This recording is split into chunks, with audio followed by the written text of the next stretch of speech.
Over the years, people have come up with some pretty flimsy excuses for their actions. From the classic, "I'm sorry," to vague justifications and empty promises, it's easy to offer a poor explanation. But experts have identified key elements that make for a solid apology. Taking these into account can help you make amends in many different situations. Let's focus on one-on-one scenarios, as public apologies are more complex. Imagine this. You're new at your job and think the ice cream sandwiches in the shared fridge are free for the taking. The centerpiece of an apology, as some experts call it, is acknowledging and taking responsibility for your actions. It's supposed to be difficult and make you feel vulnerable. That's what gives an apology its sincerity. Remember, a good apology isn't about easing your guilt. It's about genuinely understanding the other person's perspective and repairing the damage to your relationship. Explaining your intentions without being defensive can help, but don't let your mistakes stop you from showing real remorse. Now, what if your mistake wasn't accidental? Take this scenario. You promised your friend Marie you'd attend her football championship game.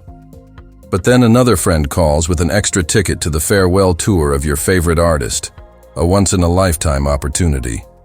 You decide to go to the concert, thinking Marie won't mind since she's always surrounded by friends. However, the next day, she tells you she was really hurt not seeing you in the crowd.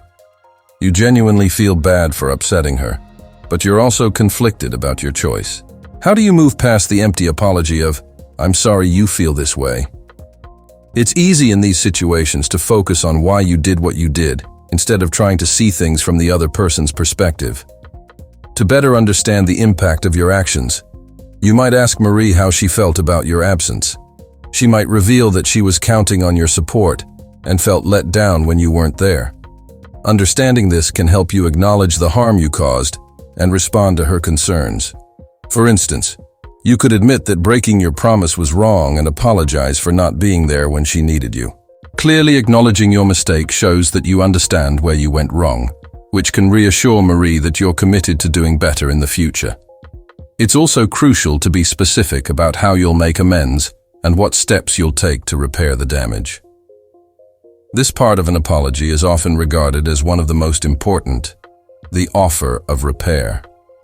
Sometimes this can be as simple as replacing the ice cream you ate. For less tangible offenses, it might involve a more symbolic gesture, like reaffirming your commitment to the person you hurt. A promise not to repeat the same mistake is a common way to make things right, but it only holds weight if you follow through. A strong apology includes seeing the situation from the other person's perspective, taking full responsibility, and offering meaningful ways to make amends. But remember, an apology isn't just about seeking forgiveness and moving on. It's about recognizing your wrongdoing and taking responsibility. And apologizing is only the first step toward making things right. Thank you for watching this video. At Level Up Plus, our mission is to empower individuals to become visionary leaders committed to excellence through lifelong learning. We believe in personal and professional growth through a culture of empowerment, innovation, and continuous improvement. By embracing leadership, empowerment, vision, excellence, and lifelong learning, we aim to elevate you and your organization to new levels of success and impact. Don't forget to like, subscribe, and follow us for more content on how to level up your potential. Together, let's embrace the journey of lifelong learning. See you next time.